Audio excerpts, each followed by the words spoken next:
Assalamualaikum warahmatullahi wabarakatuh.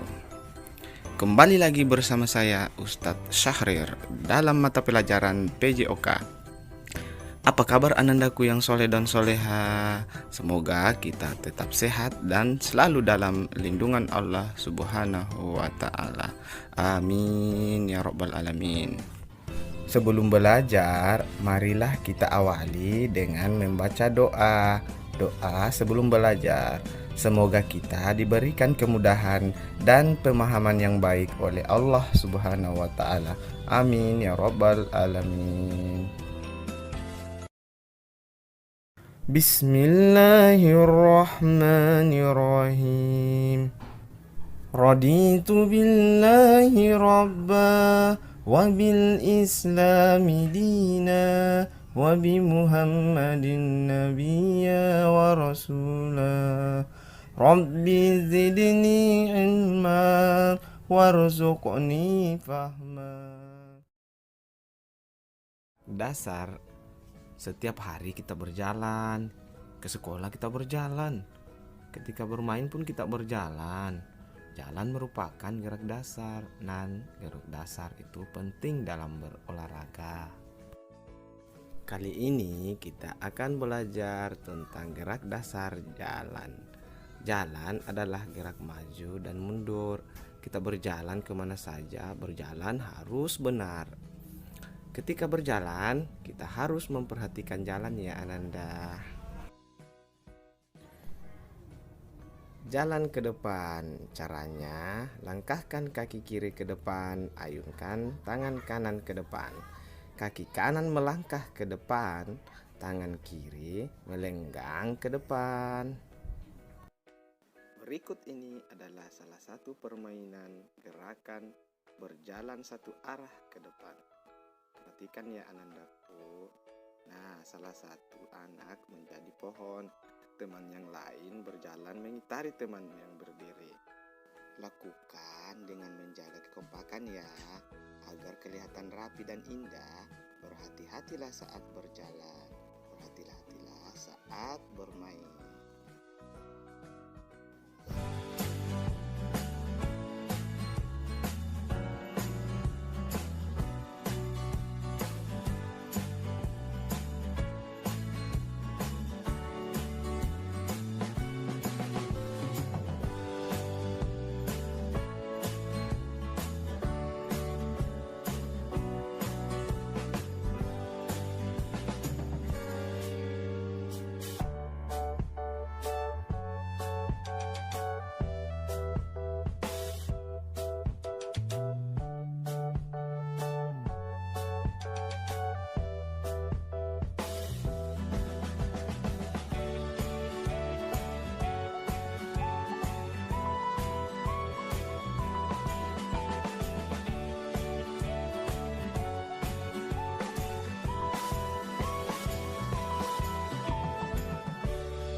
Ini kita akan belajar tentang gerak dasar non-lokomotor. Nah, tujuan pembelajaran kita adalah Ananda dapat memahami gerak dasar non-lokomotor sesuai dengan konsep tubuh dan ruang dengan baik. Pengertian gerak non-lokomotor itu sendiri adalah gerakan bagian tubuh tertentu tanpa berpindah tempat. Kita akan belajar tentang gerakan memutar badan. Letakkan tangan di pinggang, kaki dibuka selebar bahu. Putar badan ke kiri 3 kali dan ke kanan 3 kali. Seperti pada contoh berikut ini. 3 kali ke kiri dan 3 kali ke kanan. Oke. Satu,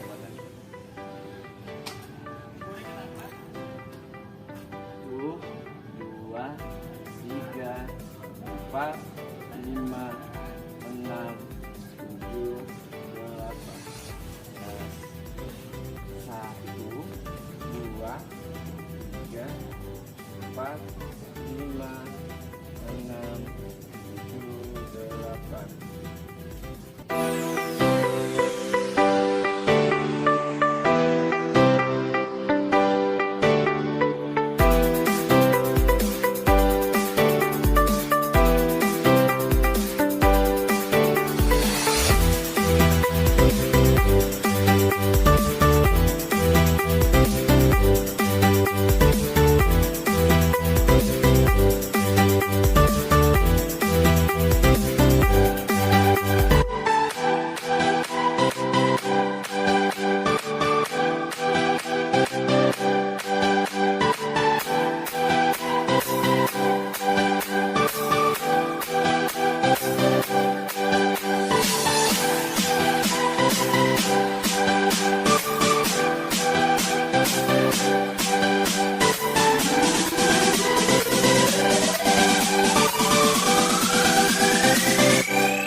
Gerakan dasar manipulatif adalah gerakan untuk memindahkan suatu objek atau benda dari satu tempat ke tempat yang lain, atau kemampuan tubuh untuk bergerak atau memindahkan suatu objek menggunakan kaki atau tangan untuk mencapai suatu tujuan.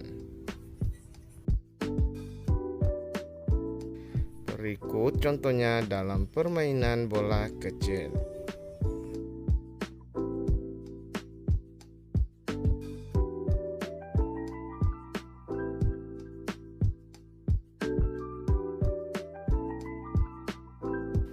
Nah, sekarang kita akan belajar tentang lempar bola.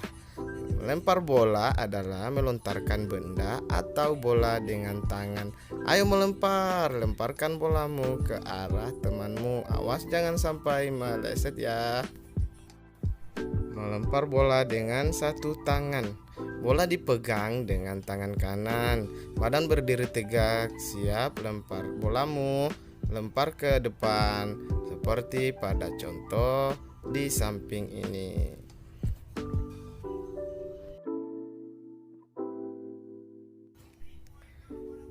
Kemudian melempar bola dengan dua tangan.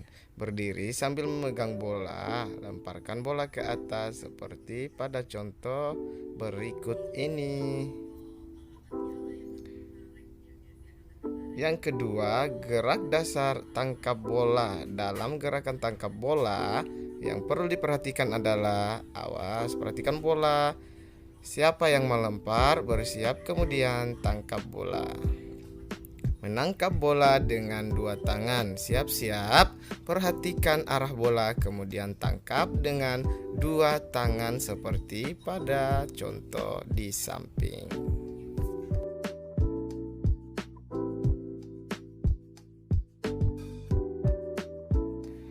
Menangkap dengan satu tangan. Kaki dibuka selebar bahu. Perhatikan arah bola. Pada saat bola datang, tangkap dengan satu tangan seperti pada contoh di samping ini.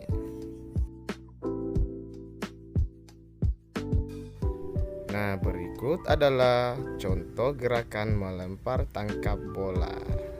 Perhatikan ya Ananda.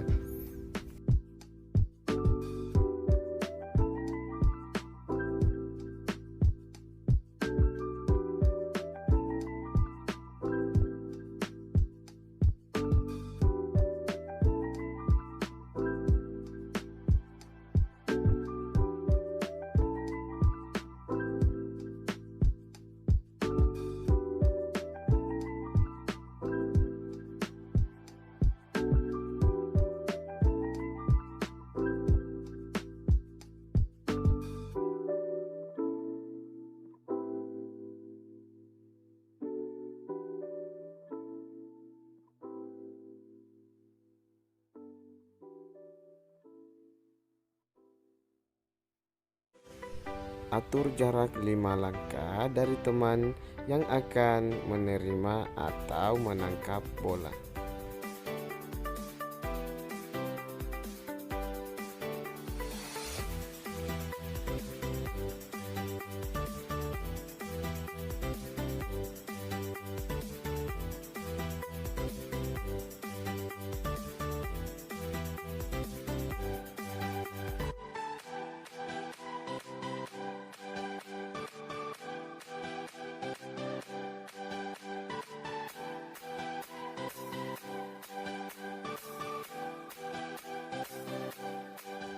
Pegang bola, kemudian ambil ancang-ancang, lalu lempar ke depan.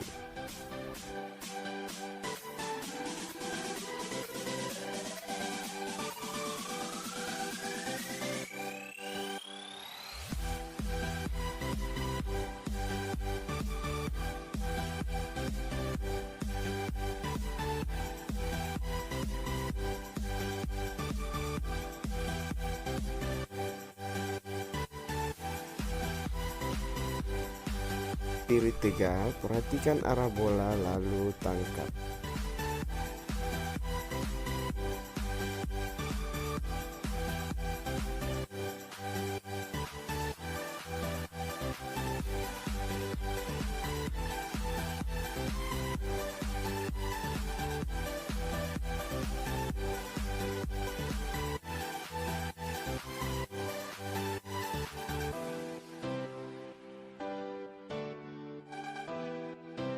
Berikut ini adalah salah satu permainan lempar tangkap bola. Silahkan disimak ya Ananda.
Materi kita kali ini yaitu sikap tubuh dalam keadaan berdiri dan jalan.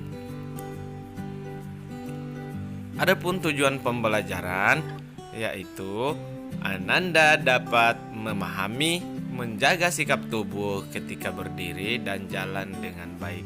Dan Ananda dapat menjelaskan cara menjaga sikap berdiri secara lentur dan seimbang dalam rangka pembentukan tubuh dengan baik.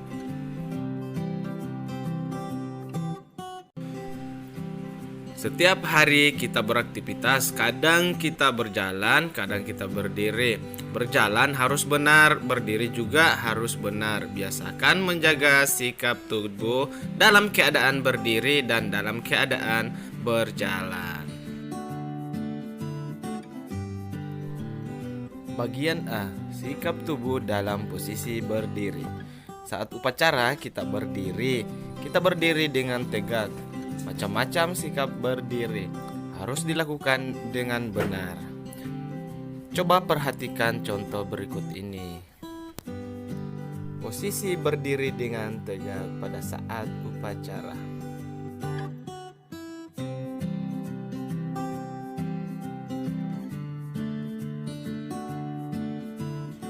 Sikap tubuh dalam posisi berdiri tegak. Kaki lurus dan rapat, lengan lurus di samping badan, pandangan lurus ke depan, seperti pada contoh di samping ini.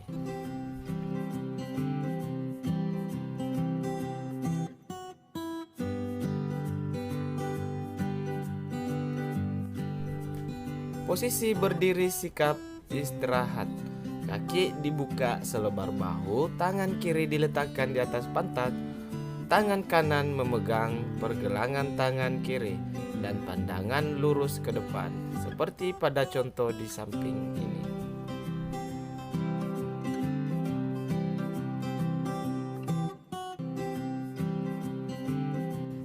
Tiga, posisi berdiri sambil mengangkat kaki.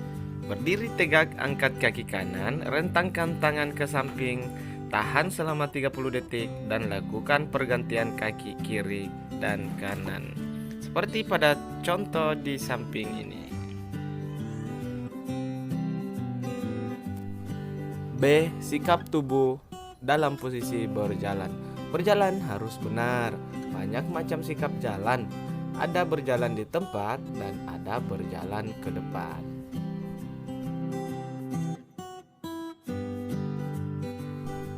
1. Berjalan di tempat. Sikap awal berdiri tegak, angkat kaki kiri setinggi paha. Kemudian kaki kanan lakukan secara bergantian, pandangan lurus ke depan, seperti pada contoh di samping ini.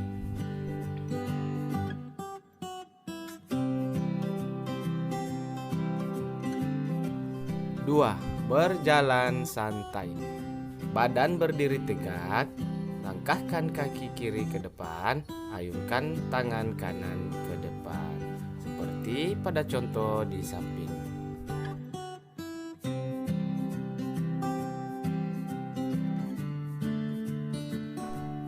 3. Berjalan dengan mengangkat paha.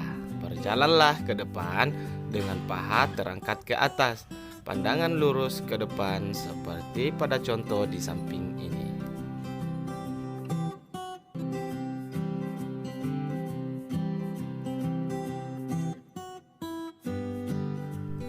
Berikut ini adalah sikap tubuh dalam posisi berdiri dan berjalan di tempat. Silahkan disimak ya videonya Ananda.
Tujuan pembelajaran kita kali ini yaitu Ananda dapat menyebutkan bagian anggota tubuh serta kegunaannya dengan baik.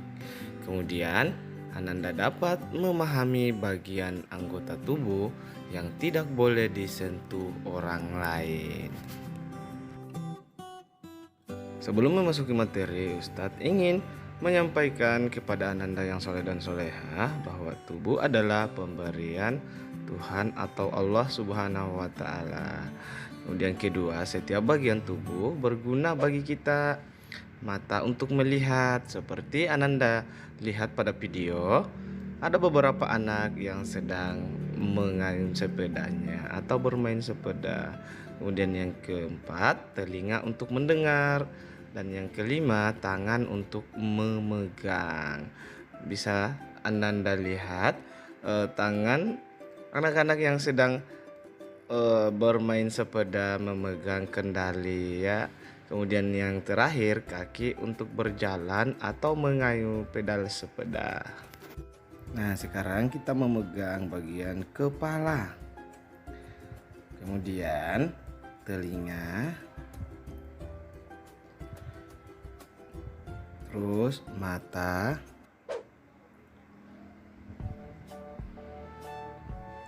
Hidung. Mulut. Dan yang terakhir kaki. Jadi Ananda memegang bagian tubuh yang disebutkan mulai dari kepala sampai kaki.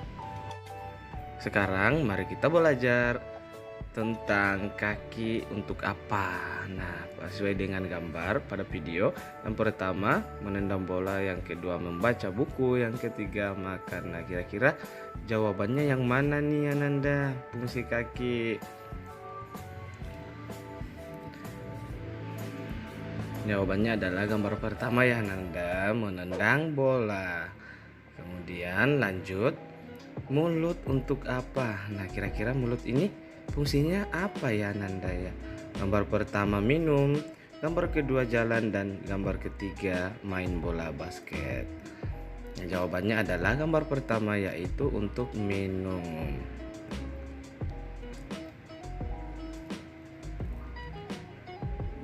Tangan untuk apa Nanda? Nah, gambar pertama minum, kedua jalan, dan yang ketiga adalah main bola basket. Nah, itu dipantulkan ke lantai ya. Selanjutnya bagian tubuh yang boleh dan tidak boleh disentuh. Nah, kira-kira yang mana nih Ananda ya? Ananda sudah mengenal bagian tubuh. Tubuh harus dijaga agar sehat. Ada bagian tubuh yang boleh disentuh orang lain dan ada bagian tubuh yang tidak boleh disentuh orang lain. Nah, selanjutnya bagian tubuh yang boleh dan tidak boleh disentuh oleh orang lain terdiri atas dua bagian ya Ananda, yaitu tubuh bagian depan. Perhatikan lingkaran berwarna merah. Ada berapa titik?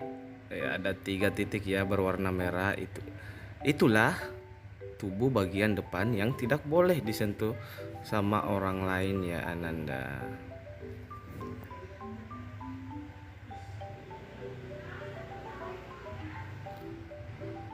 Kemudian lanjut ke bagian belakang, tubuh bagian belakang yang tidak boleh disentuh oleh orang lain. Nah, perhatikan lagi titik yang berwarna merah. Itulah tubuh bagian belakang yang tidak boleh disentuh oleh orang lain ya Ananda. Jagalah tubuhmu dengan baik. Jika ada yang mau menyentuh bagian tubuh di lingkaran merah, katakan tidak atau laporkan kepada guru atau orang tua. Nah, itulah bagian tubuh yang tidak boleh disentuh oleh orang lain. Nah, sekarang tugas Ananda yaitu sebutkan nama-nama bagian tubuh yang kamu ketahui, yang Ananda ketahui ya. Kemudian ceritakan kegunaan bagian tubuh yang kamu ketahui atau Ananda ketahui. Terus ceritakan tentang bagian tubuh yang boleh disentuh dan yang tidak boleh disentuh sama orang lain. Yang terakhir, sebutkan bagian tubuh yang boleh disentuh sama orang lain.